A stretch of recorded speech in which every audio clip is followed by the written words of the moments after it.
In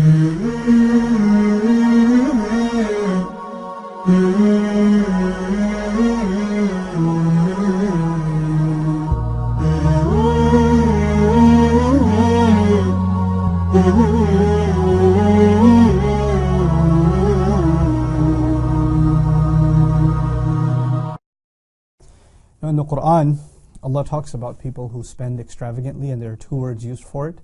One of them is israf, and israf means to spend beyond the limit of what is necessary. So if you went to shopping and you went and bought a shirt, and instead of buying one, you bought like 20 shirts just because you can, that would be a form of israf. So israf is, obviously a shirt is something beneficial, you can use it, you can wear those clothes, but if you go above and beyond what is necessary, that's called israf. And israf is looked down upon in the Quran. But there's another form of spending that's far worse, which Allah calls tabdhir.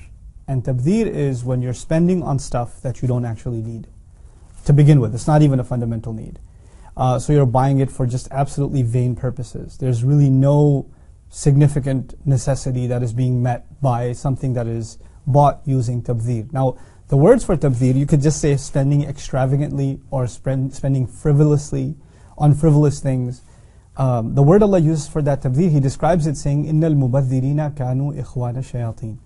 That those who spend frivolously are declared brothers of shayateen. Which seems kind of harsh. I mean, why just because I'm spending on, let's just say, a video game, or I'm spending a lot of money on a trip to Las Vegas or something for, or another. Why should that be considered me as a brother of shayateen? Not just haram, don't do it or stay away from it, but I'm now made one of the allegiance of shayateen. Why in the world would Allah say that? There are lots of reasons for that, so let's walk ourselves through these ayat little by little and try to understand.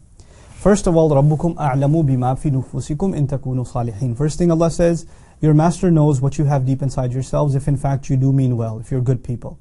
فَإِنَّهُ كَانَ لِلْأَوَّابِينَ غَفُورًا. And for those people who keep coming back to Allah, He is extremely forgiving. In other words, Allah is saying, look, you're going to mess up and you're going to come back to Allah. You're going to mess up and you're going to come back to Allah. And that is something Allah expects. Allah doesn't expect you to be perfect, and He knows what you have inside of you. That's the first thing.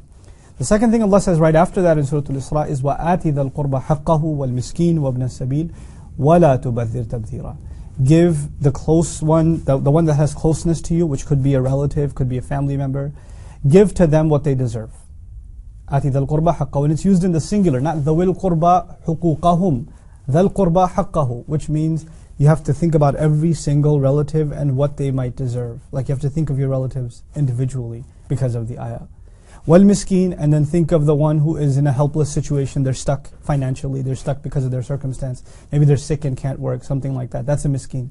وَابْنَ السَّبِيلَ, and someone who's on the road, meaning they're either, you could consider them homeless, or they're in the middle of travel, or they're in transition. These kinds of people are called وَابْنَ السَّبِيلِ. So give these people what they deserve. In other words, when you're helping them, you're not giving charity to them. You're not doing them a favor. You're actually giving them what they deserve. And in the same ayah He says, وَلَا تُبَذِّرْ تَبْذِيرًا.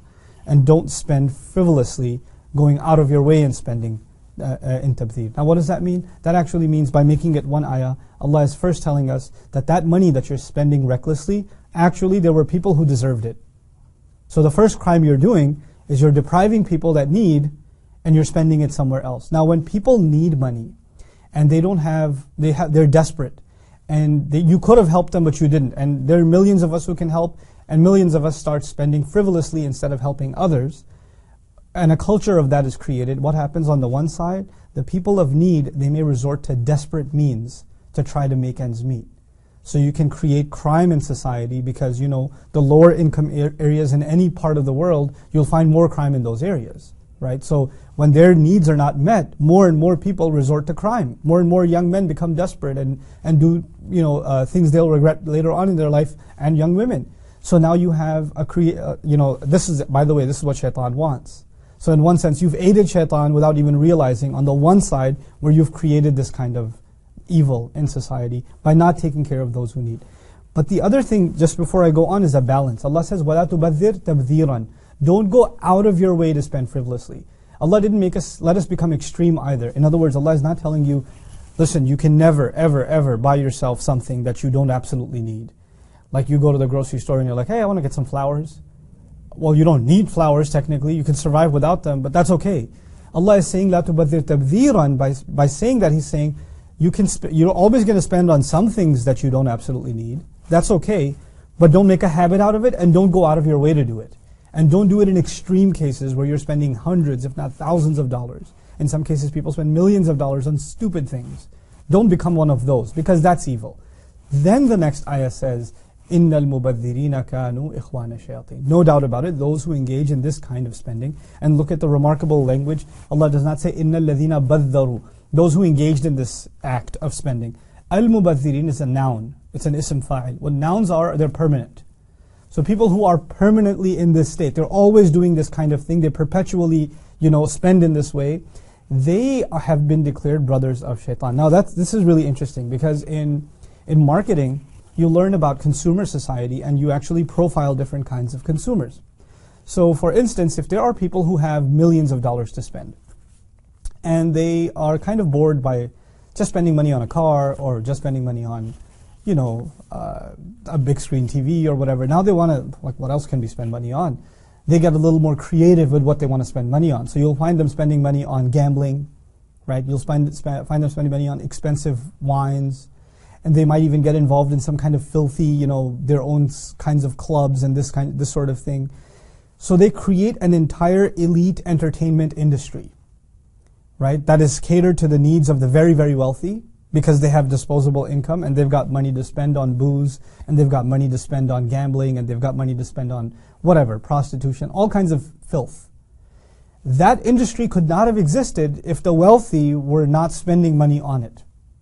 And the money has to keep coming in constantly, right? They have to be mubadhirin. They cannot do this one time, because if the wealthy, which are a very small population of any society, do that kind of spending just one time, well, think of it from a business perspective. The person who's selling them these services, he can't survive if he has a customer that comes in once or twice.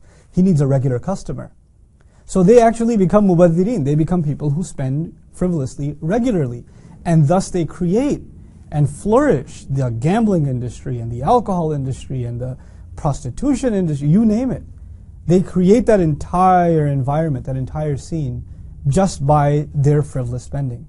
And this, we're talking about millionaires and billionaires, but this comes down a little less than that too. If, there are young people that are watching, they're downloading some filthy, video, movies or whatever online. They're like, oh, maybe I'm just harming myself. I'm not hurting anybody else. Well, actually, you're supporting an industry. They would not have made their money if you didn't download anything. So if and the tragedy of our times is a huge proportion of the filth downloaded online is from Muslim countries. So that's a reality. So Allah is saying, إِنَّ الْمُبَذِّرِينَ كَانُوا إِخْوَانَ الشَّيَاطِينَ, perhaps because some of the most evil enterprises that exist in our times, and have always existed, are supported on the backs of people that have disposable income and spend it irresponsibly. This is the point that's being made here. It's a very heavy point. We talk about responsible consumerism, and you have to spend money in places where, that are clean, that you don't have, forced labor or child labor and things like that, or you go for organic food and things like that. Similarly, not just where this product was made, but what this product was made for. The thing you're buying, you have to look at, why are you buying this product? Why are you engaged in this consumerism? Is there nothing better you can spend it on? So this beautiful balance between two, this is what I want to conclude with. On the one hand, the balance of, look, sometimes you are going to spend beyond your need, and that's okay. But on the other hand, if you become mubadhirin, you're going to become brothers of the shayateen, because you are brothers in that you are giving them business and they are giving you entertainment. You become brothers and partners in a sense. You're supporting one another, and that's exactly what shaitan wants. May Allah Azza wa Jal protect us from becoming brothers of shayateen, and may Allah not make us from those who are mubadhirin, nor from those who commit israf. Barakallahu li wa lakum. Assalamu alaikum wa rahmatullahi wa barakatuh. أمة الإسلام بشرى إننا نلمح فجرا في شباب قد أشادوا صحوة للدين كبرى.